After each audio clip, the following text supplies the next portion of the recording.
Hey guys, what's going on? So today I wanted to talk a little bit about something that I've been thinking about. And that is the three things that you need in order to be a fluent English speaker. You want to be fluent, you want to be confident in the language, in English. Well, there are three things that are fundamental, that you cannot really skip any of the three things. They are absolutely necessary. If you want to speak English fluently, confidently, if you want to succeed doing something that requires your use of the English language, you want to have these three things. So, if you want to say in English what you want to say and how you want to say it, so that you're in control and ready to advance in your professional career and life, well, pay attention to these three things. They are absolutely must-haves, which means you must have them, which means that they are essential for speaking English well. You may have your goals. Maybe your goal is not to speak English to a C2 level, which is the most proficient and the most advanced level that you can get to. Remember, you have A1, A2, B1, B2, C1, and C2. C2 is close to being a native English speaker, close to that native level. Anyway, if that's not your goal, if your goal is just to communicate well enough, well, that's okay. But still, if you want to achieve your goal, you need the three things. Maybe to a different degree, but you still need them. So these things that I'm talking about now are, first, knowledge. It sounds quite generic, right?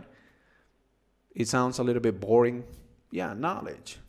Knowledge is important. There are so many cliches that involve the word knowledge. Conocimiento. Knowledge means conocimiento en español. And so why is knowledge so important? So knowledge it's pretty simple. It's just your knowledge of the words of the language, right? The patterns, the sentence patterns or the grammar, and the sounds, right? There's knowledge of the vocabulary on its own, like the word knowledge, and there's also knowledge of the grammar, how you can use the word knowledge in a sentence. Knowledge is a noun. If you want to use a verb, you're going to say, I know stuff. I know stuff. I'm knowledgeable. That's an adjective. So that is knowledge, right? The conceptualizations, the mental concepts of the language. So you need the knowledge, right? Knowledge is the first thing that you need and is essential. Now, the second one is skill. What is a skill? Skill. Skill is your ability to turn those concepts, those mental conceptualizations into actual realizations, right? So, for example, I'm speaking right now on that skill. That's an ability to turn concepts, mental concepts, into sounds of the language, sounds of, I bring those abstract sounds or abstractions and I turn them into realizations, actual, like I bring them to life and I express them. And also, like, skill is not just speaking, it's everything, like the four skills, like the fundamental four skills of speaking, listening, reading, and writing. And so those are the skills, right? And how do you gain skill? Well, you do it by practicing it. If you don't ever write in English, your skills for writing are going to be rather poor. If you don't speak in the language, well, that is a sure recipe for getting stuck in your speaking skills. You're not going to be able to speak English fluently if you don't practice it often. You have to practice it a certain amount of hours per week in order to make progress. In order to maintain your speaking skills. And by the way, going back to knowledge, how did you gain knowledge? Well, you do that by either focusing on learning something new in a focused, in a devoted, in a concentrated way, meaning you read something. I was just teaching the models of English to a student, the models of obligation, the must, right? You must not do something. For example, you must not have your phone on at the movie theater, for example. So that is a model of obligation. And so we were learning about models in a way that we were reading texts and we were discussing it. And so we were discovering the meaning of the different modal verbs, but in a very kind of like relaxed way. That is one way of learning, which is through immersion in the language. Another way of learning is by being focused on reading a piece of text that explains all the different meanings of the different modal verbs, like the must, like should, have to, which is not a modal, but it's a verb. And so you want to read stuff about English that is going to teach you something in a very direct way. However, you don't need to do this much or like for too long. Just 10 minutes a day, that's going to be great. That's enough, right? But then you can learn, you can acquire or gain knowledge in a more passive way through passive exposure, which is basically what you do when you're watching Netflix. Obviously, you're going to watch Netflix in English, right? Don't tell me that you watch, say, Stranger Things, the dubbed version, right? Because if you're learning English and you're doing that, what are you doing, really? But what I'm saying is that take advantage of Netflix and other media and other platforms that can allow you to immerse yourself in the language, because that's how you're going to get that immersion. You're going to complain. You can complain all you want about not being able to travel to the United States, to the UK. Okay, so it's a pity that you can't do that. However, it's not impossible to get immersed into the language, because you can do it with Netflix, with the internet, with YouTube, with podcasts. There's no excuse now. You can even talk to other people who are learning English or who are native English speakers.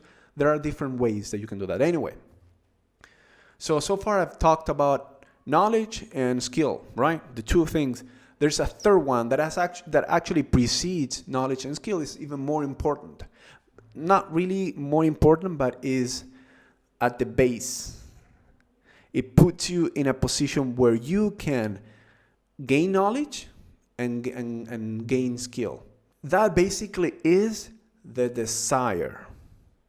The desire. What is the desire? Well, you need to have this desire to become a better English speaker, because if you don't have the desire, you're not going to have the drive, the want, the energy to learn new knowledge, or I shouldn't say that, to acquire knowledge and to get better at those skills that I mentioned. If you don't have the desire.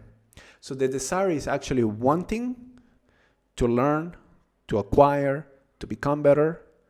And the other side of it, the other aspect of the desire is believing that you can do it. If you don't believe that you can do it, then it's going to be impossible, right?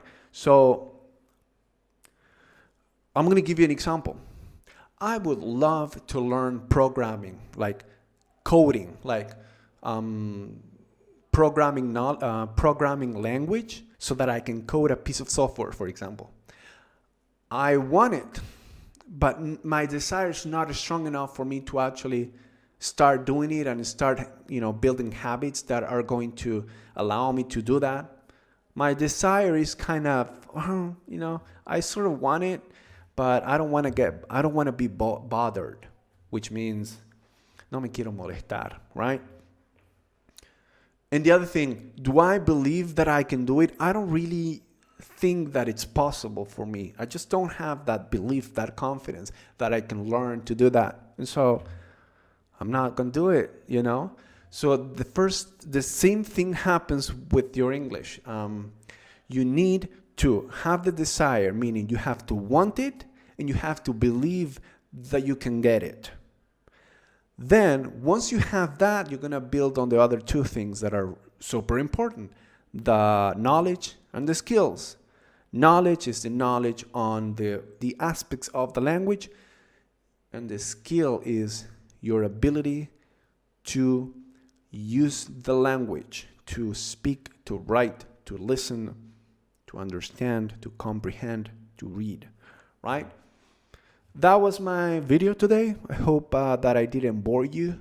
I may have, and if I have, sorry about that. I know this video is completely in English.